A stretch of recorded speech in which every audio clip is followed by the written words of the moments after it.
Hello and welcome to this edition of China Report. I'm Gretchen Bartelt in Beijing. 40 people remain missing after one of Shanghai's deadliest fires.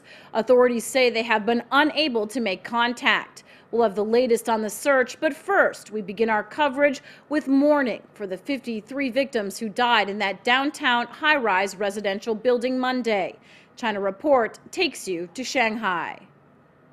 Shanghai's Emergency Response Center received a fire report at about 2:15 p.m. Monday.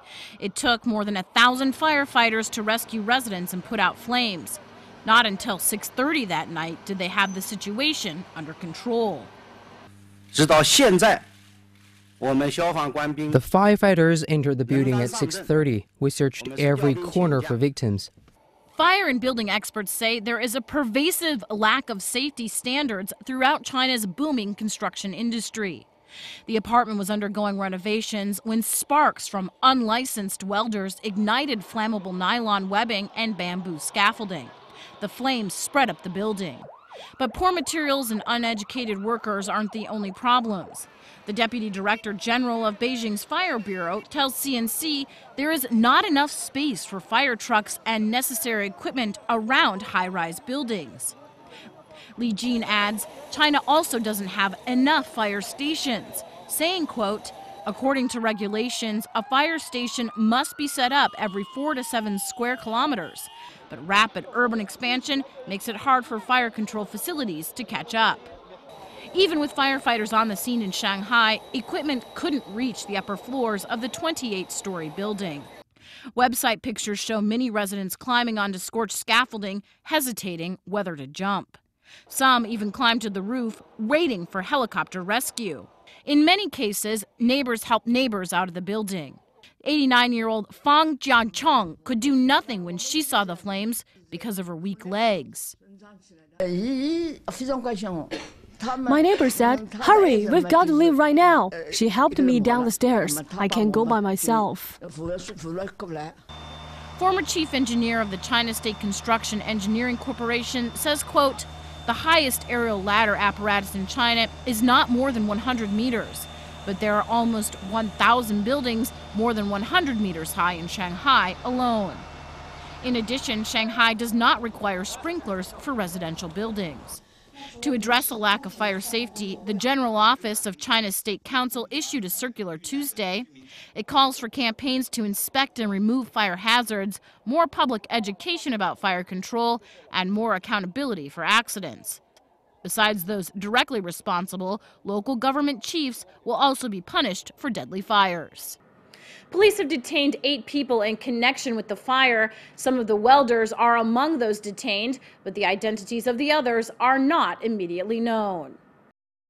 For thousands of years, bears have been hunted in Asian countries for valuable bile inside their gallbladders. In traditional Chinese medicine, it is used to cure eye and liver problems. But even some high-end alcohol and shampoo products list bear bile as an ingredient.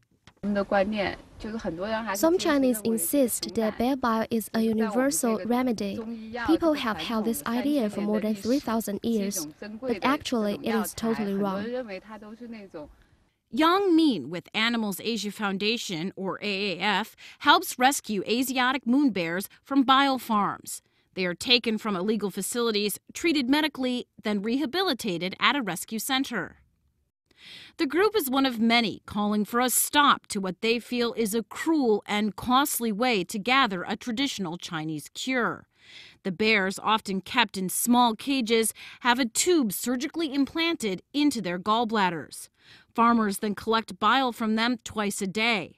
The AAF says the process often leads to liver cancer or organ failure. The bears are really miserable. They sit in cages that can barely hold them and have a tube hang out of their abdomen.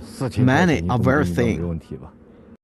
Currently, China has 68 legally registered bear farms where more than 10,000 animals are kept for bile extraction. The Ministry of Health says they produce about 30 tons of bile powder each year, but the practice is becoming taboo. In 2001, the ministry stopped approving healthcare products made with this ingredient. Chinese authorities have also stopped issuing new bear farming licenses. In addition, earlier this year, 4 popular pharmacy chains joined the AAF campaign by refusing to sell bear bile products. But the business is too profitable for some to stop. The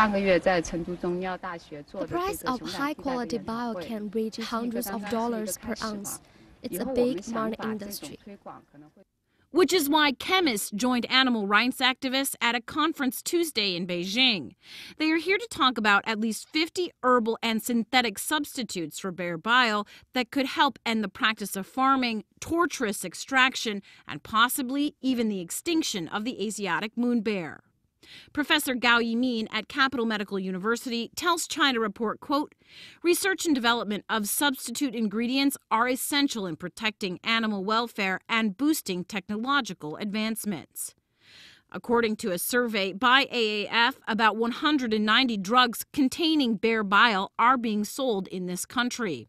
Gao says not only are alternatives less costly, they are also safer. But until the general public agrees, the fate of the moon bear remains unknown.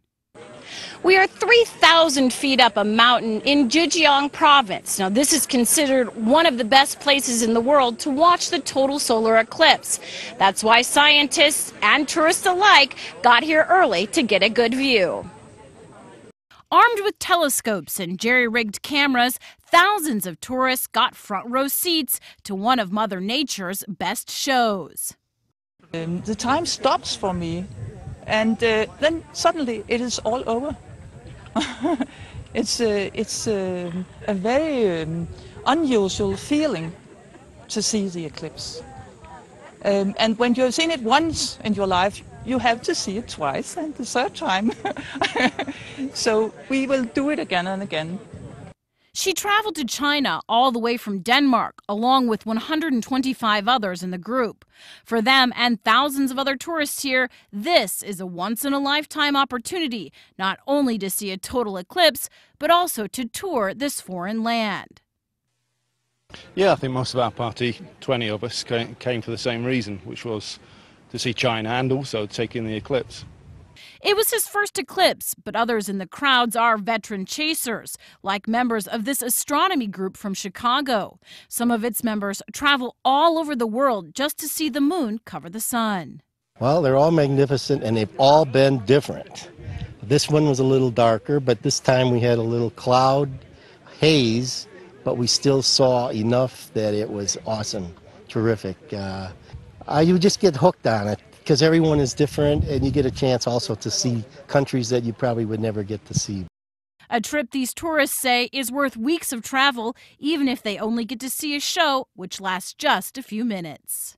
Due to safety concerns, the county government only allowed 3,000 people up here on this mountain to watch the eclipse. But millions of others could see it from their homes in the region, making it possibly the most watched total solar eclipse in history. In Zhejiang province, I'm Gretchen Bartelt reporting for Xinhua TV.